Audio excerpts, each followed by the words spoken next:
இன்னைக்கு வந்து எங்களோட ஷாப்பிங் vlog தான் பார்க்க போறீங்க. ஸோ இது வந்து பார்த்தீங்கன்னா, ஒரு 10 டேஸ் பிஃபோரே எடுத்த வீடியோ தான். ஆஃப்டர்நூன் வந்து லஞ்ச்லாம் முடிச்சுட்டு பொறுமையா தான் வந்து கிளம்பியிருந்தோம். வெயில் வந்து பயங்கரமா இருக்கிறதுனால கொஞ்சம் பொறுமையாவே கிளம்பலான்னு சொல்லிட்டு லேட்டா தான் கிளம்பியிருந்தோம்.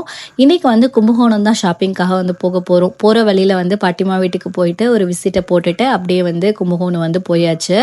மோஸ்ட்லி வந்து பார்த்தீங்கன்னா, இங்க ஆனந்தம் சில்க்ஸ் தான் நாங்க போவோம். ஃபேமிலியில இருக்க எல்லாருக்குமே வந்து இங்க எல்லாமே செட் ஆயிடுங்கிறதுனால வேற எங்கேயுமே வந்து அலையாமல் டைரெக்டாக வந்து ஆனந்தம் சில்க்ஸ்க்கே வந்து போயாச்சு.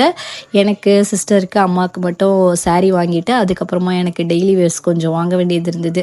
ஸோ அது எல்லாத்தையும் வந்து பர்ச்சேஸ் பண்ணிவிட்டு பார்த்தா நைட்டு டின்னர் டைமும் வந்துடுச்சு. ஸோ அதுக்கப்புறம் காரில் ஏறிட்டு எந்த ரெஸ்டாரண்ட் போகலான்னு சொல்லிட்டு சுற்றிக்கிட்டே இருந்தோம். அப்புறம் எப்போதும் போல் லாஸ்ட்டாக வந்து லண்டன் கிரில் அண்ட் ஷேக்கே வந்து போயிடலான்னு சொல்லிட்டு அங்கே வந்தாச்சு. இங்கே வந்து தந்தூரி, பெப்பர் சிக்கனு, பரோட்டா இதெல்லாம் ஆர்டர் பண்ணியிருந்தோம். ஸோ நல்லாவே இருக்கும், எப்போதும் போல் நல்லாவே இருந்துச்சு. அல்ஹம்துலில்லாஹ் சாப்பிட்டு முடிச்சுட்டு அப்படியே வந்து கிளம்பியாச்சு. இன்றைக்கி வந்து பேபிக்கு வந்து எந்த ட்ரெஸ்ஸுமே நான் வந்து பர்ச்சேஸ் பண்ணல. ஆல்ரெடி வந்து கஸ்டமைஸ் பண்ணி நான் வாங்கி வீட்டில் வச்சுருந்தேன். எனக்குமே ஆல்ரெடி வந்து ஆன்லைனில் ஒரு சாரீ வாங்கியிருந்தேன். இருந்தாலுமே டேரெக்டாக வந்து நேரில் வந்து பார்த்து வாங்கலாமே, ஏதாவது புது டிசைன் வந்திருக்கான்னு பார்க்கலான்னு சொல்லிட்டு தான் வந்திருந்தேன். ஒரு சாரியும் வந்து வாங்கியிருந்தேன். ட்ரெஸ்ஸஸ்லாம் வந்து நெக்ஸ்ட் வீடியோவில் வந்து நான் வந்து காட்டுறேன். ஸோ இந்த மாதிரி கண்டென்ட்லாம் உங்களுக்கு பிடிக்கும்னா கண்டிப்பாக நம்ம பேஜை ஃபாலோ பண்ணி வச்சுக்கோங்க. ஸோ நெக்ஸ்ட் வீடியோவில் வந்து மீட் பண்ணலாம். பாய்.